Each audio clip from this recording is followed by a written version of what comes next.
নমস্কার। খবরের প্রথমে দেখাবো আজকের শিরোনাম। এরপর মমতা আর অভিষেক বীরভূম থেকে কলকাতা যাওয়ার পথে বিস্ফোরক মন্তব্য অনুব্রত মণ্ডলের। নির্দল হিসেবে ভোটে লড়াই ৮ নেতাকে বহিষ্কার বিজেপির। যদি ১০ লক্ষ মানুষ রাস্তায় নামে হাইকোর্টে বিরাট জয় ডাক্তারদের, ভোট তোর রাজ্য সরকার। সুপ্রিম কোর্টে ধাক্কার রাজনা, সিপিএম এর হাত থেকে সমবায় ছিনিয়ে নিল বিজেপি। এখন ঘুমাও, আমি আবার ৫ বছর বাদে আসবো। বন্যায় বিধ্বস্ত ঘাটাল মাস্টার প্ল্যান নিয়ে ফের দেবকে কটাক্ষ হিরণের। বিস্ফোরক মন্তব্য বিজেপি নেতার। বেরিয়ে গেলেন কংগ্রেস নেতা রাহুল গান্ধী, নিতে চলেছেন নয়া পদক্ষেপ। সকাল সকাল বিশাল খবর। বিজেপি বিধায়ক এলাকায় ঢুকলে ঝাঁটা পেটা করা হবে, হাঁটু জলে নেমে ঝাঁটা হাতে বিক্ষোভ মহিলাদের। সিভিক সঞ্জয় নিয়ে বড় রিপোর্ট, বড় কথা সুপ্রিম কোর্টের।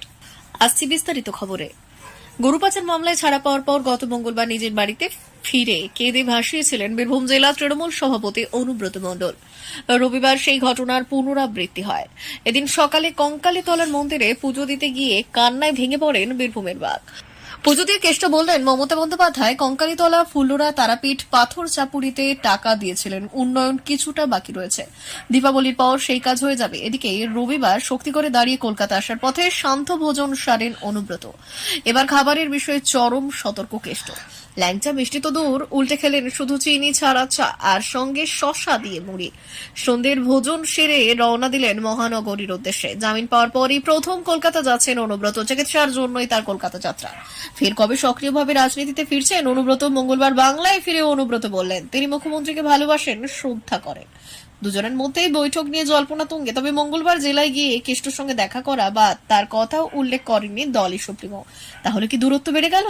এদিন কলকাতায় গিয়ে দলনেত্রীর সঙ্গে দেখা করার প্রশ্নে অনুব্রত জানান, তার পৈতৃক বাড়িতে দুর্গাপুজো আছে, তাই এইবার কলকাতায় চিকিৎসা করিয়ে বাড়ি ফিরে আসবেন তিনি। তবে পরে মুখ্যমন্ত্রী মমতা বন্দ্যোপাধ্যায় ও অভিষেক বন্দ্যোপাধ্যায়ের সঙ্গে দেখা করবেন। জম্মু কাশ্মীরের পর হরিয়ানা বিজেপিতেও ডামাডোল তুঙ্গে। দলীয় প্রার্থীদের বিরুদ্ধে নির্দল হিসেবে ভোটে দাঁড়ানোয় একসঙ্গে ৮ নেতাকে বহিষ্কার করল হরিয়ানা বিজেপি। বিধানসভা নির্বাচনের ঠিক আগে ৬ বছরের জন্য বহিষ্কার করা হয়েছে তাদের। এর ফলে বিজেপির অন্দরে ফাটল প্রকাশ্যে চলে এলো, এমনটাই মত রাজনৈতিক পর্যবেক্ষকদের। ভোটের আগে থেকে বিজেপিতে কোন্দল চলছে। এর আগে হরিয়ানার মন্ত্রী তথা বিজেপি নেতা রঞ্জিত সিং চৌতালা বিধানসভা নির্বাচনে লড়াই করার টিকিট না পেয়ে মন্ত্রিসভা থেকে ইস্তফা দেন। হরিয়ানার প্রাক্তন মুখ্যমন্ত্রী ওম প্রকাশ চৌতালার ভাই রঞ্জিত রানিয়া আসন থেকে নির্দল প্রার্থী হিসেবে প্রতিদ্বন্দ্বিতা করছেন। সংবাদ সংস্থা ANI কে তিনি বলেছিলেন, আমি রানিয়া বিধানসভা কেন্দ্র থেকে নির্দল প্রার্থী হিসেবে লড়ব। আমার নির্বাচনী এলাকার জনগণ এমনই সিদ্ধান্ত নিয়েছেন। টিকিট না পাওয়ায় এই সিদ্ধান্ত নিতে বাধ্য হয়েছে। বিজেপির টিকিটে রানিয়া আসন থেকে প্রতিদ্বন্দ্বিতা করেছেন শিশপাল কম্বোজ। অন্যদিকে লাডওয়া আসন থেকে মুখ্যমন্ত্রী নয়াব সিং সাইনির বিরুদ্ধে মনোনয়নপত্র জমা দিয়েছেন সন্দীপ গর্গ। প্রসঙ্গত, জম্মু কাশ্মীরে ৩ দফায় বিধানসভা ভোট হলেও হরিয়ানা ভোট হচ্ছে ১ দফায়। আগামী ৫ই অক্টোবর হরিয়ানায় ভোট গ্রহণ। ৯০টি বিধানসভা আসন রয়েছে হরিয়ানায়। ২০১৯ সালের বিধানসভা নির্বাচনে ৪০টি আসন পেয়েছে একক সংখ্যাগরিষ্ঠ হয়েছে বিজেপি। কংগ্রেস পেয়েছিল ৩০টি আসন, মিলল অনুমতি।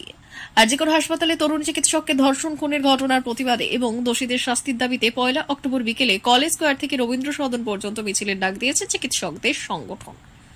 পুলিশের অনুমতি না মিললে হাইকোর্টের দ্বারস্থ হয়েছিলেন চিকিৎসকরা। রাজ্যের উদ্দেশ্যে বিচারপতির প্রশ্ন, মনে করুন এই মিছিলে যদি ১০ লক্ষ সাধারণ নাগরিক শান্তিপূর্ণভাবে প্রতিবাদ জানাতে স্বতঃস্ফূর্তভাবে যোগ দেন, তাহলে কি তাদের প্রতিবাদ জানানোর অধিকার নেই? এটা তো তাদের সাংবিধানিক অধিকার। বিচারপতি আরও বললেন, যে এলাকায় ১৪৪ ধারা নেই সেখানে যদি সাধারণ মানুষ প্রতিবাদ জানাতে শুরু করেন, তাহলে রাজ্য ফি ট্রাফিকের কারণ দেখিয়ে প্রতিবাদে বাধা দিতে পারে। রাজ্যকে প্রশ্ন বিচারপতি, যদিও পাল্টা রাজ্য বলে তাদের হাতে নিয়ন্ত্রণের ক্ষমতা আছে। বিচারপতি বললেন, দুর্গাপুজোর লক্ষ লক্ষ মানুষের ভিড় যেভাবে পুলিশ নিয়ন্ত্রণ করে এবং প্রতিবাদের মিছিলও যাতে সেভাবেই নিয়ন্ত্রণ করা যায়। রাজ্যের এজির উদ্দেশ্যে জাস্টিস বললেন, আমি এবং আপনি দুজনেই ছোটবেলা থেকে এখানে আছি। পুজোর কয়েকটা দিন লক্ষ লক্ষ মানুষ বাইরে বেরোন। ৪৫ থেকে ৫০ বছর ধরে পুলিশ দক্ষতার সঙ্গে সবটা নিয়ন্ত্রণ করছে। বিচারপতির মন্তব্য, মানুষ শান্তিপূর্ণভাবে প্রতিবাদ করছে, করুক, পুলিশও তা নিয়ন্ত্রণ করুক।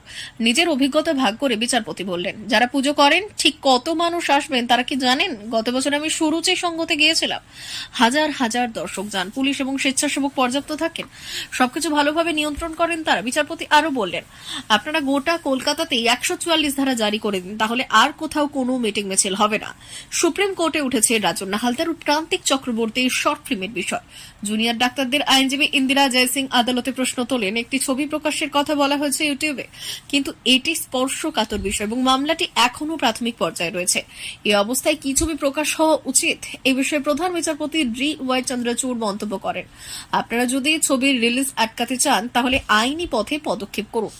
এমন পরিস্থিতিতে রাজন্য হালদারকে আবারও একটি বড় ধাক্কা খেতে হলো যখন তিনি তৃণমূলের ছাত্র সংগঠন থেকে সাসপেন্ড হওয়ার পর এবার সুপ্রিম কোর্টের কাছে তার শর্ট ফিল্মের বিষয়ে প্রতিক্রিয়া দিতে বাধ্য হলেন। রাজন্যার জন্য এটি একটি চ্যালেঞ্জিং সময়, বিশেষ করে যখন আইনগত জটিলতা এবং সামাজিক সমালোচনার মুখোমুখি হতে হচ্ছে। আদালতের এই সিদ্ধান্ত রাজন্যার জন্য একটি নতুন পরীক্ষা হতে পারে, যেখানে তাকে শুধু নিজের ভাবমূর্তি রক্ষা করতেই নয়, বরং আইনগতভাবে নিজেদের অবস্থানও সঠিকভাবে তুলে ধরতে হবে। ছবির প্রকাশ নিয়ে আপাতত কার্যকর কোনো সিদ্ধান্ত না আসায় রাজন্যা এবং তার সহযোগীদের সামনে এখন আইনগত পদক্ষেপ নেওয়ারই বিকল্প রয়ে গেছে। পূর্ব মেদিনীপুরে আরও একটি সমবায় দখল করল বিজেপি। গতকাল নন্দীগ্রামের মোহাম্মদপুর সমবায় সমিতি দখল করে গেরুয়া শিবির। এই জেলায় বিজেপির আবার জয় জয়কার। এগরা কাপাসদা সমবায় সমিতিতে 51টি আসনে বিনা প্রতিদ্বন্দ্বিতায় জয়ী হলেন পদ্ম শিবিরের অনুগামীরা। তৃণমূলের কাঁথি সাংগঠনিক জেলা চেয়ারম্যান তরুণ মাইতির বিধানসভায় এই জয় পদ্ম শিবিরের দিকেই মানুষের আস্থা হিসেবে দেখা গিয়েছে বিজেপি নেতৃত্বকে। এতদিন এই সমবায় সমিতি বামেদের দখলে ছিল, এবার বামেদের হাত থেকে এই সমবায়ের 51টি আসনে পদ্ম শিবিরের অনুগামীদের দখলে গেল। সোমবার সকাল 10টায় সকলের হাতে জয়ীর শংসাপত্র তুলে দেওয়া হয়। স্থানীয় বিজেপি নেতা তন্ময় হাজরা বললেন, এতদিন এই কাপাসদা সমবায় বামেদের দখলে ছিল, এবার সর্বসম্মতিতে 51টি আসনেই আমরা বিনা প্রতিদ্বন্দ্বিতায় জয়লাভ করেছি। যদিও এই নিয়ে বাম ও তৃণমূলের এখনও কোনো প্রতিক্রিয়া মেলেনি। দলীয় কাজে চেন্নাই যাওয়ার পথে কলকাতা বিমানবন্দরে দাঁড়িয়ে খড়গপুরে সদরের বিজেপি বিধায়ক হিরণময় চট্টোপাধ্যায় যাদবপুরে গতকাল আজাদী স্লোগান ওঠা ও ঘাটালের বন্যা পরিস্থিতি নিয়ে বিস্ফোরক মন্তব্য করলেন।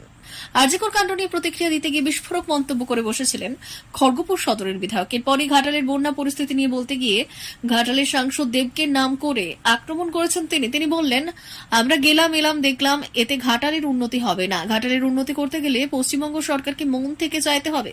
কেন্দ্রীয় সরকার 2022 সাল ঘাটাল প্ল্যানের অনুমোদন দিয়েছিল, কিন্তু এরা কাজ করেনি রাজনীতি করার জন্য। 25শে মে সাংসদ বিজয় উৎসব বের করেছিল, 4 মাস পরে সে চাল ডাল দিয়ে গেল।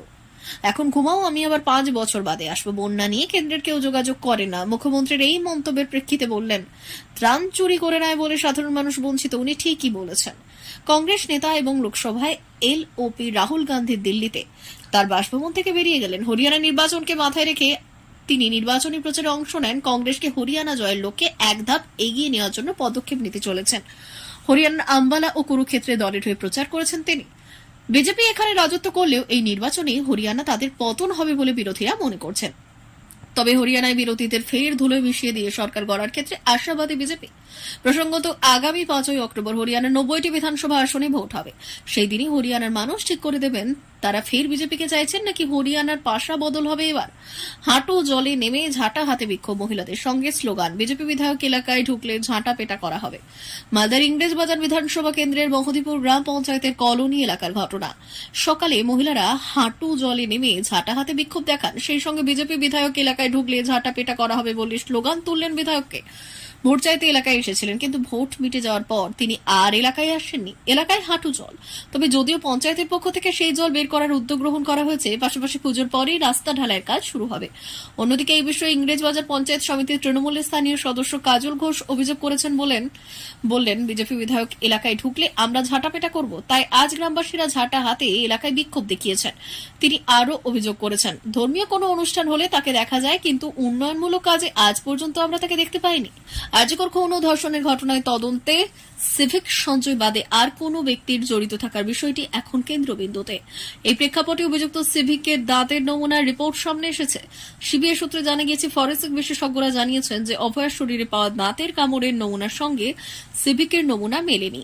এখন সিবিআই সব চিকিৎসকদের দাঁতের নমুনা সংগ্রহ করতে চলেছে, যাতে তারা আরও বিস্তারিত তদন্ত করতে পারে। একই সঙ্গে সুপ্রিম কোর্টে উল্লেখ করা হয়েছে যে ধর্ষণের সঙ্গে সংশ্লিষ্ট অনেক গুরুত্বপূর্ণ দিক রয়েছে, যা এখনো সামনে আসেনি। এই পরিস্থিতিতে আইনজীবীরা ও তদন্তকারী সংস্থাগুলি ঘটনাটি দ্রুত নিষ্পত্তি করার জন্য তৎপর। সিভিক সঞ্জয়ের সংশ্লিষ্টতা নিয়ে কৌতূহল এবং উদ্বেগ বাড়ছে, আর এই ঘটনায় ন্যায় বিচারের অপেক্ষা করছেন সংশ্লিষ্ট সবাই। প্রিয় দর্শক, আমাদের চ্যানেলের নিয়মিত ভিডিও পেতে চ্যানেলটি সাবস্ক্রাইব করুন। ধন্যবাদ।